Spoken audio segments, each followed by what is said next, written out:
Okay. Well, good morning, everybody. Thanks for joining us. Today is our first session of TLC and Tech. We have a website that we put up, and I emailed you the link to it. Stephanie, did you do a shortcut for us? Stephanie's she's going to start, but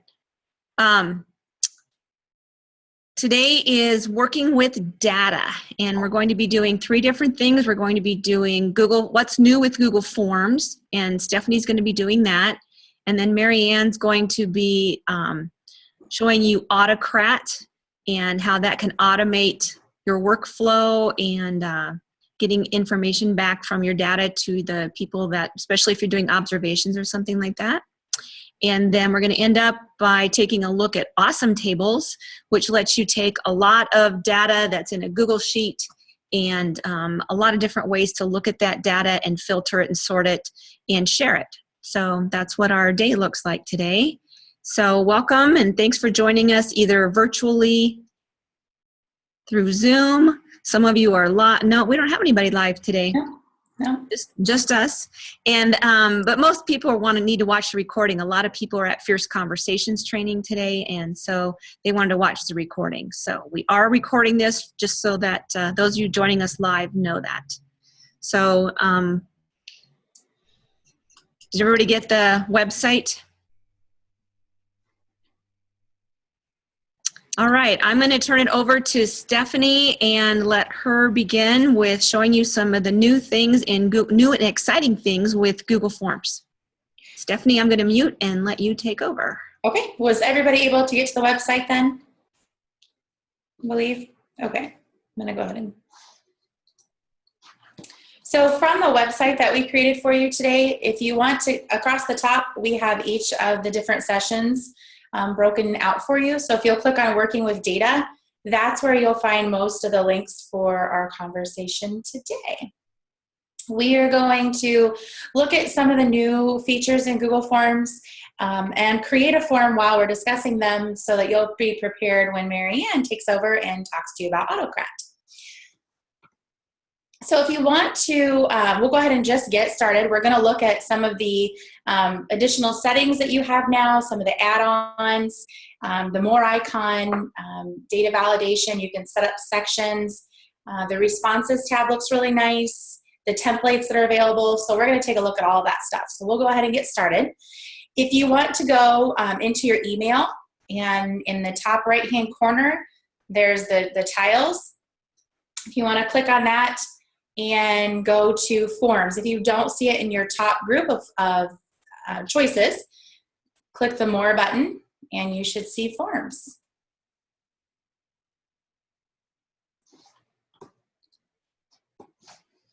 Everybody good?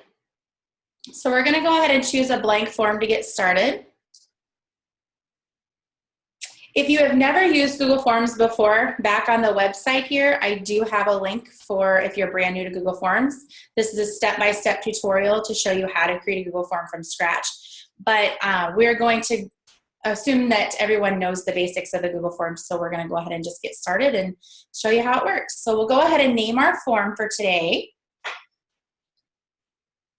Notes from the PLC meeting.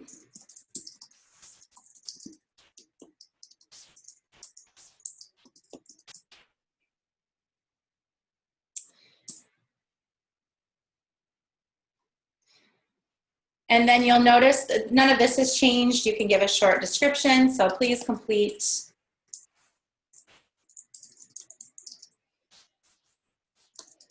after each PLC meeting.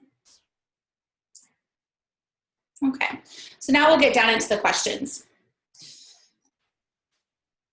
The thing that's kind of nice, we'll go ahead and put in the first question I want you to put in is email address. And hit the tab. Something that has changed in Google, you'll notice down in the bottom right-hand corner, there's the 3 little dots. It's called the More. There's a More section within each question, and there's a More section within, up here at the top, kind of an overall. What's kind of neat about that, oh, hang on here, the cameras are getting in my way. When you click on the More section, you'll see something called Data Validation. Go ahead and click on that. and you'll see on the left-hand side, you can choose number, text, length, or regular expression. We're going to choose text, and then you can tell this Google form that the only acceptable answer for this question is an email address. And it will, if they do not put in a valid email address, it will kick them out until they do. So that's really handy to have, the ability to do that. So we're going to go ahead and create our next question. And just type in, date.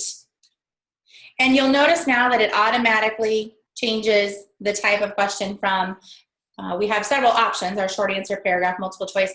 But if you type that stuff in, it'll try to give you a suggestion as to what it thinks that you should choose for your answer spot. And then we're going to go ahead with the next one, and we're going to do start time.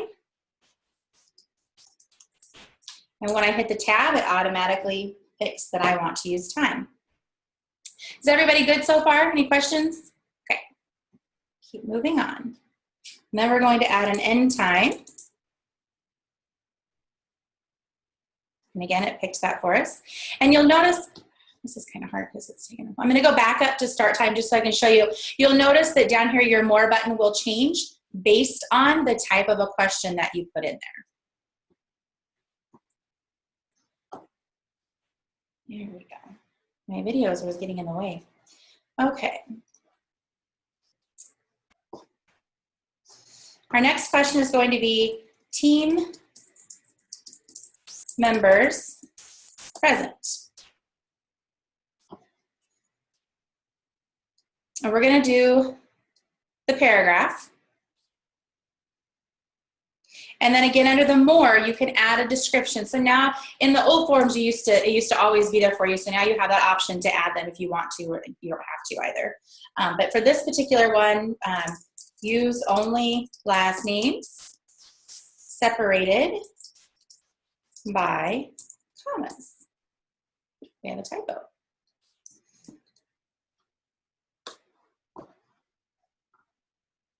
And then you'll notice that this down here changes based on the type of question. Let's see. Our next question is PLC notes.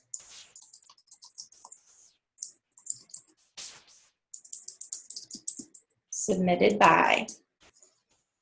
And we want to add a description in there. So show description. And we want last name only.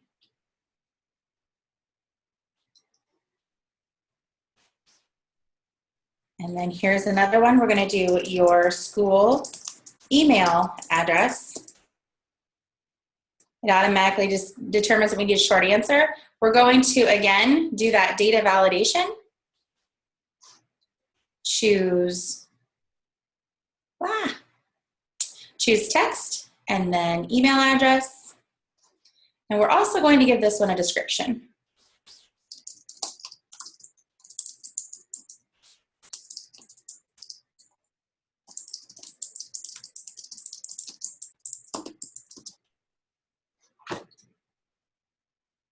And then our final one is PLC meeting notes. That's our final question. So those are all of our questions that we're going to create for our later activity. And now I'm just going to kind of, my mouse is giving me fits, highlight some of the features here for you. Okay. We'll go back up to the top. You'll notice still we can have it a required question. You can still duplicate. None of that has changed. Something that is really nice that we now have the ability to do is to add a video or an image into our forms. So I'm going to show you here. Just click on the add an image. You can upload something. You can take a snapshot. URLs, or you can search. So we'll go ahead and search for something just if you want to see how it works. Let's see if we can find some PLC work groups. Let's see what comes up here. I'm going to have a time type today. That doesn't really exactly look like a PLC work group to me, but we'll go back and search for.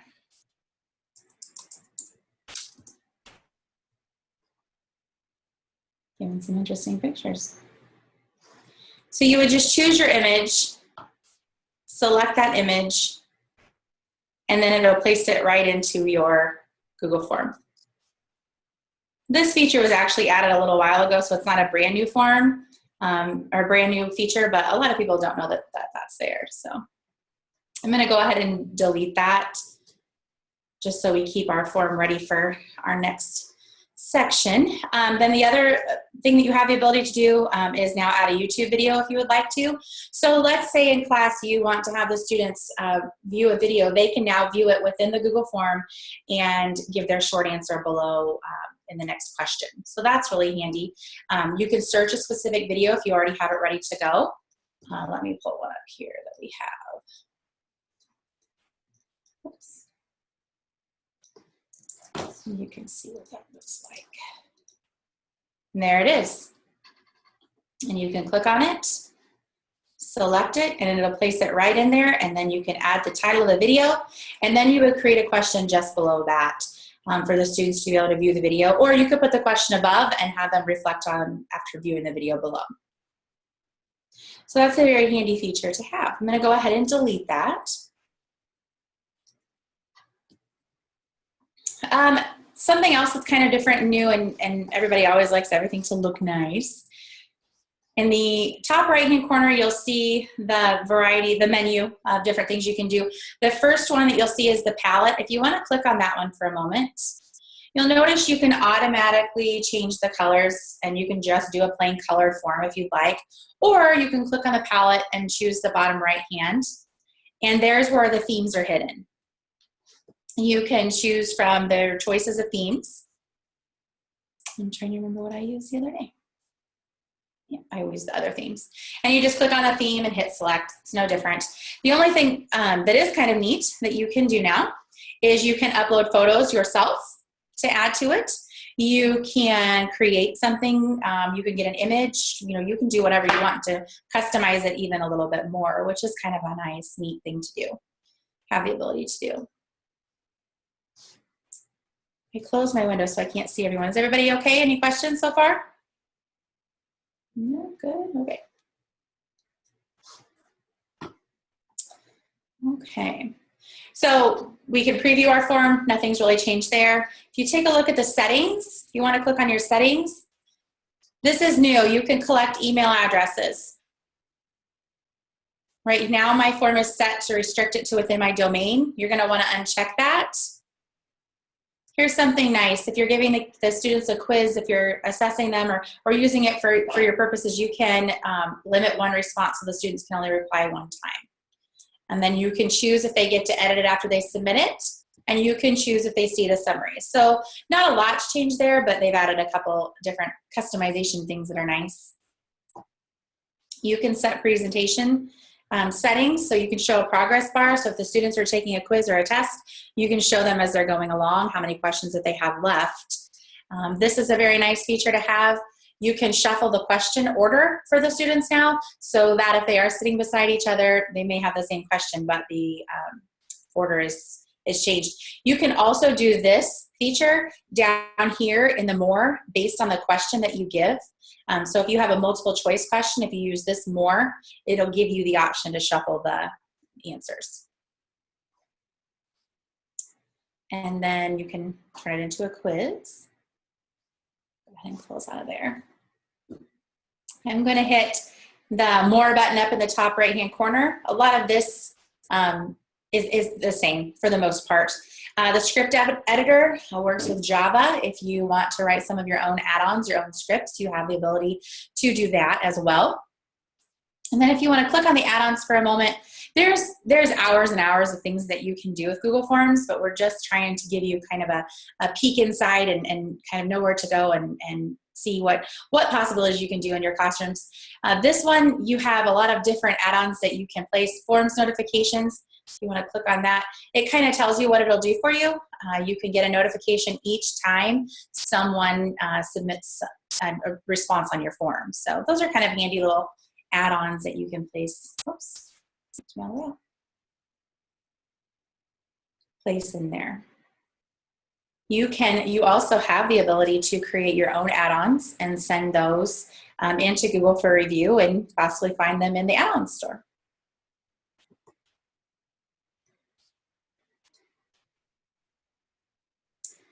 Okay. Across the top here, you'll notice there's questions, and now there's a quick, easy button just to hit to see your responses as people are completing your form. So if you want to click on that for a second, you'll see we have 0 responses because we're just creating. You can turn it on and off, as always, that you're accepting responses for this. And then this, we won't click on it just yet, but here's how to connect a shortcut to create your spreadsheet. But let's click on the More button from here. You can do a lot of different things here. You can choose to get an email each time there's new responses. But let's say this is something you're going to use a few different times. You can create this one time, have your spreadsheet, but then later go back and unlink this form and relink it to a different destination, allowing you to use this with different groups, and you won't lose your data. Once you relink the form, then it will go into your spreadsheet. You can download it to use it in other things, which we'll talk about a little bit later. And then this is the same. You can clear out your responses. So we want to be sure that for our later activity, this is linked to a spreadsheet. So go ahead and click on Create a Spreadsheet. And we're going to want it to create a new spreadsheet, but you could add it to an existing one if you chose.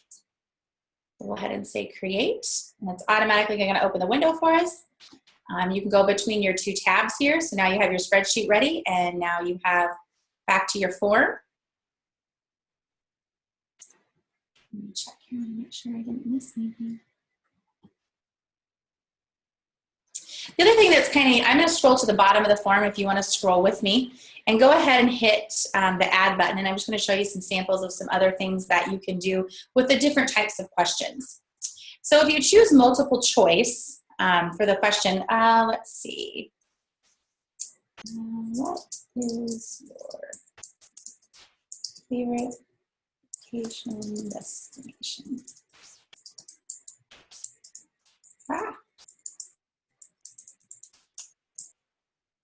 So you can give them a couple different choices.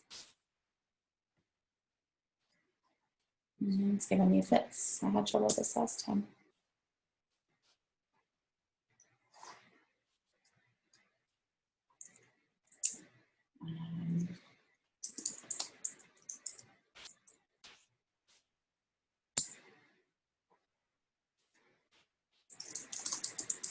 I might be needing a new mouse. Okay, so you can choose your different questions, and you can tell it based on their answer to go to a different section. So go to a section based on answer. So if they said Iowa, then the next question could be, what is your favorite location in Iowa? And you could give them some different choices. You can also, there's the shuffle option order that I told you about earlier. So that's kind of nice to have that ability. So if they answer one way, you can send them to a different set. If you were doing a form and it said, have you read chapter 2? And if they say no, then it will take them on to a different series of questions. And if you were to say yes, it would take them on to the series of questions regarding chapter 2. So it's really nice to be able to kind of guide them and move them along as you would like for them to go. I'm going to go ahead and delete that question. Another thing that's kind of a neat feature that's not brand new, but a lot of people don't realize they can do, at any point in time, you can add a title or a description that kind of breaks up your sections. It looks very nice. So you can add, I'll just put meeting. And then if you click this little preview eye, you can see what those little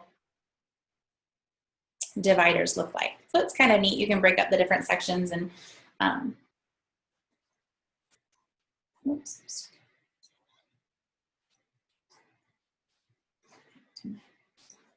Here we go. Delete that as well.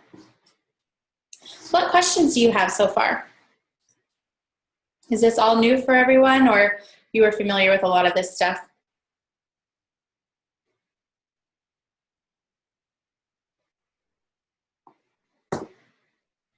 I don't know that anybody wants to talk to us today. I don't think so.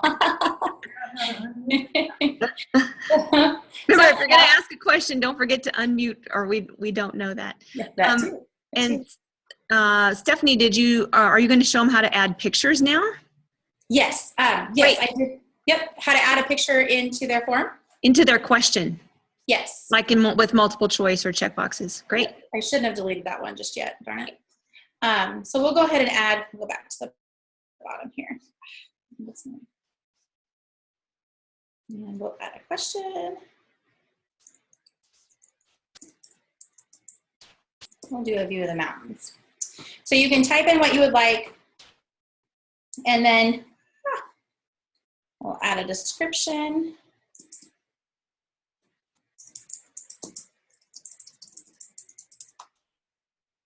And give them a little explanation. Pikes Peak? You want to do Pikes Peak? Yeah. I think my keyboard and mouse have a different opinion of what I'm supposed to do today. That's home for me. Yes.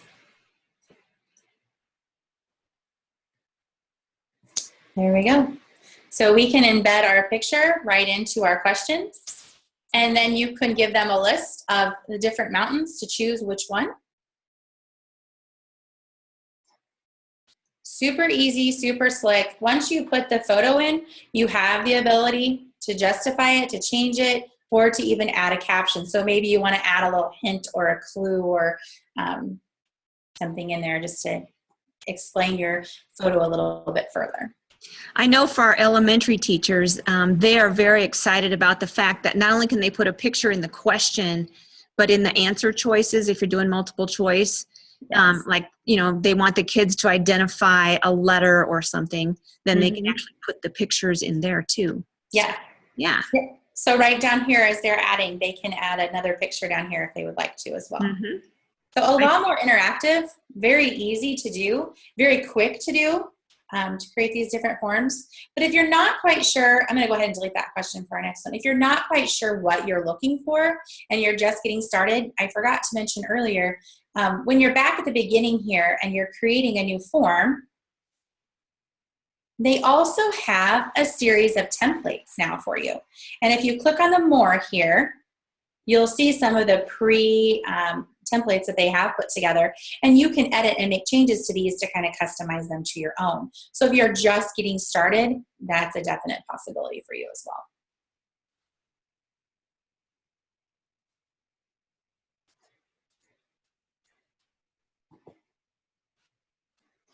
Judy and Marianne, can you think of any other big changes within forms? There are some things coming soon, some new things coming. I got excited for a moment when I was preparing last night. I was reading through some of the different blogs and catching up, and I thought it said now release upload files as responses, but it was next week, actually. November 2nd is when they're saying that they'll release this. So you'll want to take a look at that, which will be a neat add-on for Google Forms. I think Google Forms is going to keep changing and evolving. We do have some of our districts that are experimenting with Google Forms for their EWalk. So we're creating some walkthroughs with those. Elementary teachers are using them. We've got a lot of different ways, I guess. I had a teacher just yesterday that decided he would try a Google Form to collect some information. He's a basketball coach, and now he's hooked. And I got an email this morning that he decided he was going to create a quiz. So just took that little thing that was really helpful to him, and he saw how slick it was, and now he's writing his quizzes. So that was really awesome to hear from him. Yeah, I'm wondering if with the upload files as responses, if you're already using Google Classroom, or if your teachers are using Google Classroom, where kids can upload files anytime, it'll be interesting to see how they will use that as part of a Google form. So, but I mean, I'm glad they can do it both ways. That's exciting. I did also place a form. I'm glad you said something about Google Classroom, Judy. I placed a link in here that you can put your forms, you can embed them right into Google Classroom. And this link here will show you how to do that. It is so simple and so slick. It really is. If you've got the basics down of Google Forms, you can do this and have it done in very little time on your part. We've got more and more people all the time that are using Google Classroom. I've even got PE teachers using Google Classroom. So that's exciting. Yep. It is exciting. It is exciting to, we've had kind of a group of fourth grade teachers that I've been working with, and they weren't very, very sure about it. And we met last week for an afternoon, and before we finished, and by the end of the day, she was running down the hall and she's like, here's my classroom. And she was super excited and was going to do a form next. And so I'm glad that people are seeing the use in classroom. Yep, I am too. Any questions? You guys are awfully quiet out there. They are very quiet. Maybe that means they're just that excited about Google Forms. Maybe they already know everything about Google Forms. Possible. Very possible. Yeah, but it's a great way to get started collecting your data, and especially for your building leadership team, your district leadership team. I mean, I like that you made this form for notes for PLC meetings, because that's a great way to keep track of, you know, your notes and keep everything on one place each time. Just use the same form every time you meet all year long, and then you have all your data all in one place then. So that's great.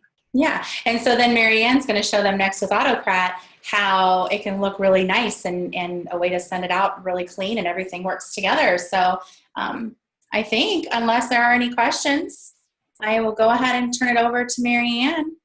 Okay. Do a 7-second wait time for questions. Anybody? You can either put a question in the chat, or you can turn your microphone on and ask a question. I'm going to stop my screen sharing. Marianne, you want to just do yours from there, or you want to use mine? Okay.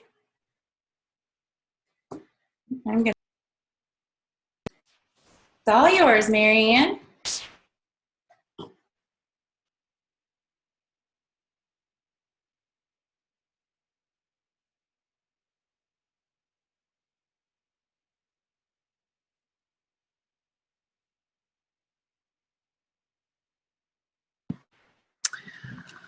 All right. So we're going to look at Autocrat next. I have some caveats.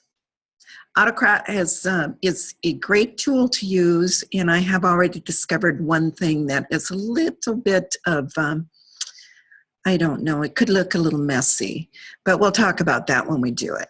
So, and the other thing is that I don't present on this little gizmo very often. I actually just watch. I'm a lurker. I'm a participant.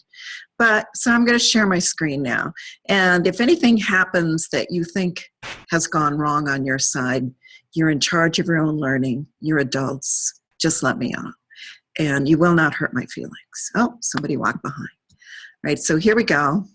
Desktop.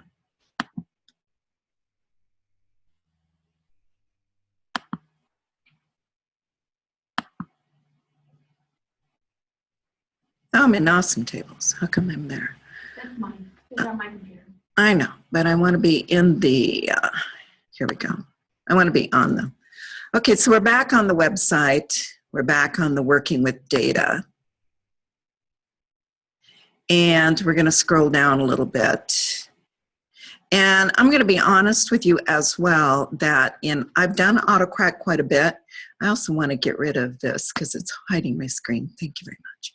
Okay, and I have borrowed off the web because somebody left it out there and it was available to make a copy, some slides that I did not create, but they looked really good, so that's what I did. So if you click on the slides, if you want to play along with me, this is what they look like. And I'm going to make them full screen. And I like the little Autocrat guy. Don't you think it could look good for Halloween, looking like that little guy? I could see a cardboard box and maybe some tubing. Okay, well, never mind. I just digress. So here's what Autocrat does. If you've ever used mail merge, when you're sending out your Christmas letters, Autocrat merges the information from your spreadsheet into a doc, which you can leave as a Google Doc or you can save it as a PDF. And then it would go it does go into a folder in your Google Drive. And then also it can automatically be emailed out to people that you tell it should be emailed out to. So if you're thinking about working with teachers in a different way and you've collected something and you want to send that out, Autocrat would do that automatically for you. So it has a lot of potential. And if you're going to be doing any kind of walkthroughs, you can complete that in a Google form like Stephanie showed you, creating a form. And then you could use Autocrat to automatically email that to whoever you think should have that information. Besides, it's going to be in your drive. So we're going to look at how it works. And I should have switched the slides around. But close your eyes. I'm going to go fast. Because I kind of decided, well, no, I'm not going to. I'm going to go back. All right, so here are 3 examples of what it could look like. And I really kind of liked this thankful one because anybody could do that. It would be just kind of fun. So here's what the PDF looks like when you get done. This is what gets sent out from this thankful one. I thought, well, this is really kind of nice. So for your kids or for your teachers, you could have people get caught doing something really good. And this is a form that gets sent out to Mickey Mouse or anybody else. And now, where am I going to be? That's my PDF. If I go back here. Oh, look at that. I did it right. I'm so happy. Whoop. Now, you might want to look at how did that happen? So first of all, here's what the live form looks like. This is what you could send out. So you're made it up. I mean, this would be kind of nice for anybody to do. You collect all your information. The important thing is to collect the email addresses of people so that it can get sent out. And you can send it to parents. You could send it to other teachers. You could just have it put in somebody's file or whatever. But it's kind of a nice idea. So that's the form. And then the thing with Autocrat is once you've created the form, then you're going to go over into your Google Docs and you're going to create a template that is going to have the coding in it that's going to automatically do stuff. And fortunately for me, and perhaps for you, the coding is easy. It's just using the carrots. So here's a look at what the template for that particular one does. So here are your carrots. Right here. Remember, Mickey Mouse was on our example, so we've got Mickey Mouse's name in there. And I'm thankful for you because, and then we've got the because with the carrots, and that just plugs in whatever you typed into that paragraph on your form right there. And then it's from, so this is going to be from Mrs. Jones or whatever. And then any other information that you want to have in this particular, it almost looks like a certificate of appreciation or something. So you could use Autocrat to hand out certificates for your students as well. So that's what that one looks like. Here's some, whoops, sorry, I'm scrolling on the screen when I should be over here with my arrows. You can do an informal walkthrough like Stephanie suggested, and this is an example of what that would look like. So at the end, it would look like this.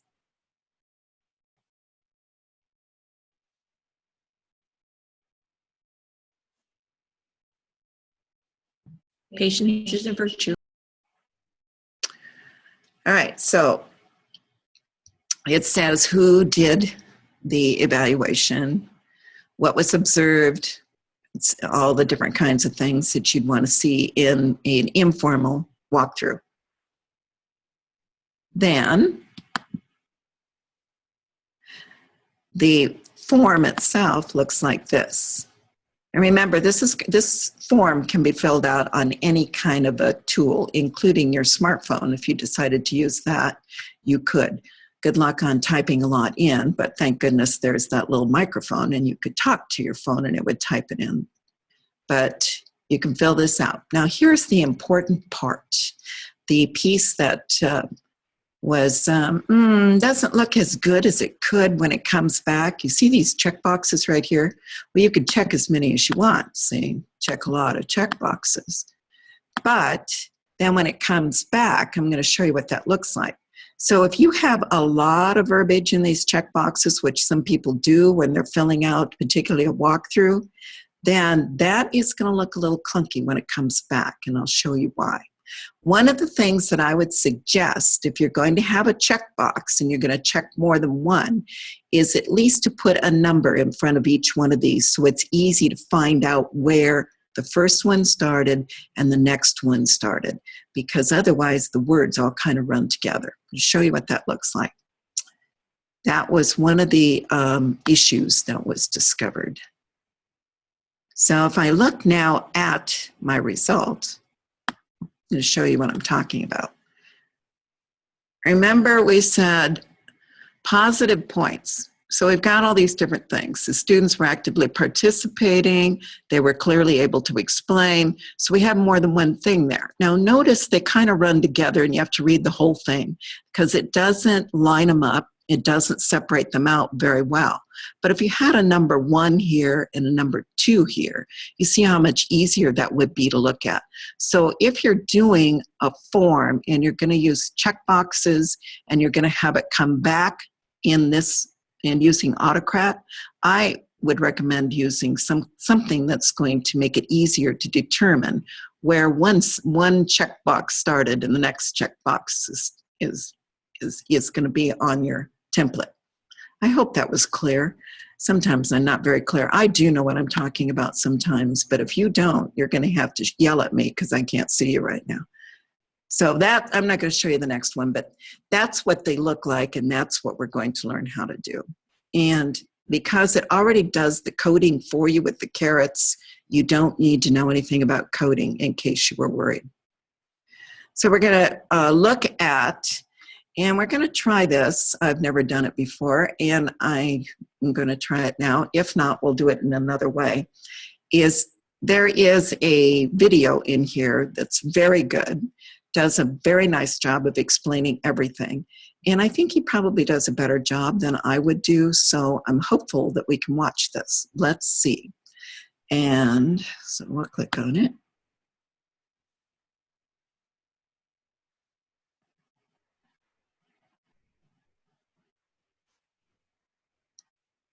I'm not hearing it. My guess would be that you're not either.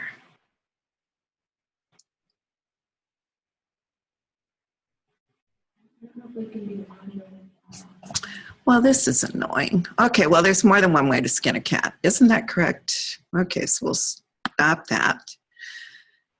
And, so I don't want to share it. Let me think about this. I'm going to stop my screen sharing right now. And come back with you guys. Okay, so let's think about this. You guys already know where that video is. So why don't we do this? Does everybody know where the video is? Everybody has to talk to me. I have great wait time. I could wait here till noon when I'm going to have lunch, just staring at you with your little microphones muted. So everybody unmute and talk to me. Nobody's unmuting and talking to me. Sherry, do you know how to unmute? She's thinking about it. Laura, could we unmute, please? We're shaking our head. Is that all your sign language? See, up here on the your microphone is muted, everyone. So if you're trying to talk to me, I can't hear you. Okay. Sherry, so I can't hear her. How's that? you muted. I'm going to talk to you. So I'm thinking that you guys could watch the video on your own out of the website. You see where to click? Okay. And then it's about 9 minutes long. So why don't we come back at 10 o'clock, and that will have given you some time to go to the bathroom, and we'll get started again. So watch the video, go to the bathroom, get something to eat, come back, and we'll start again. I'm going to stop recording while we're doing this. Does everybody have any questions before I leave too? I'm going to just stop recording.